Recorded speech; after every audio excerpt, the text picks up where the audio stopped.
All right, let's take a look at this Friday price action. There was a lot of news that was coming out today if you're watching the different feeds on different websites, but you did know that there's unemployment and that kind of stuff coming out.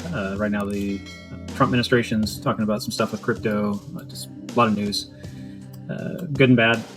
One thing, though, that we like to do is just stick to the TA and let it give us the opportunity in order to take the trade.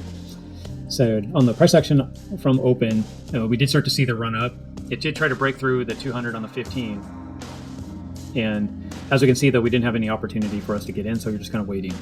Then you saw the breakdown here of the 21, and you're waiting for it to back test. So it broke down. It looked like it was just going to keep going, but then it did give us the back test right here. You know, it didn't mark this out here for us, so that this would be our entry. That's what we'd be looking at getting at. And if you draw the original up, top of the candles down to the bottom where we turned and went up, that'll give us a distance, and then we can go ahead and just mark the breakout right here of the pattern, and then that'll give us a target range that we can look at getting in, which is right here. And one thing I'd like to point out is we have the bottom from last night's price action right here. You can see we came down and we tested that bottom and bounced back up. The other thing is we had the top right here that we broke back through and then came and bounced on. So that's where I always mark the last session's price action to kind of see how we're going to transition the next day. Really, the price action hasn't really done a whole lot in the market, and that's a lot of it's because of news, and it's kind of waiting to see what the results are. But there was a little bit of news right here, and you can see the pop in the candles. One ran down, one popped up here. That was mainly the news coming out, and you can see the liquidity and the action there. But if we're just reading price action, that's why I'm just pointing this out. I'm not getting into the news stuff a whole lot. So if you entered right here, you could put your stop back up above this area, just because I'm using this last high and not worried about this breakout. Or you could, if you want to have a safer trade, you could use this area. So that just depends on your idea. And then you could do a 3-to-1, which we haven't quite hit that yet. Or you could go ahead and draw it out to the target.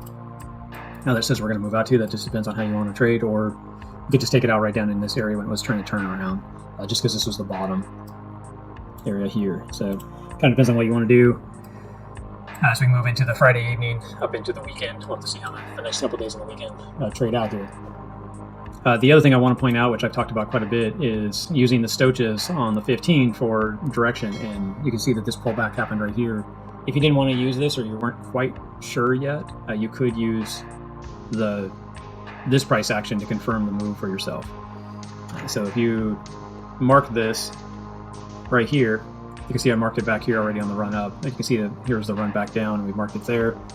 And then we go into the lower time frames. You can see that we did hit the cross going on right here, and then the 1 minute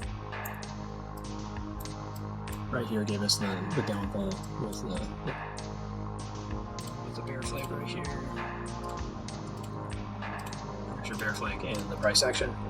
Right through here was that news that we were just talking about. So you can see that we came down. Broke down, then we came for the back test. So if you're using the 1 minute with that 15 crossing, you could have used the 15 we set for the back test, but you also could have used this back test here as it broke through the bear flag, and then we would use this area as that support in the same setup here that we're currently in. So that is the price action for Friday. Nice and quiet. Typically, price action on coming into the weekend a lot of times does get quiet. If you're looking at where we're looking to trade to, as of right now, there is pressure on the market to possibly trade down. We did lose the 200 on the 1 hour. We could see this easily turn and start to put pressure and shove this down. I do have a bigger flag with a bigger target for that.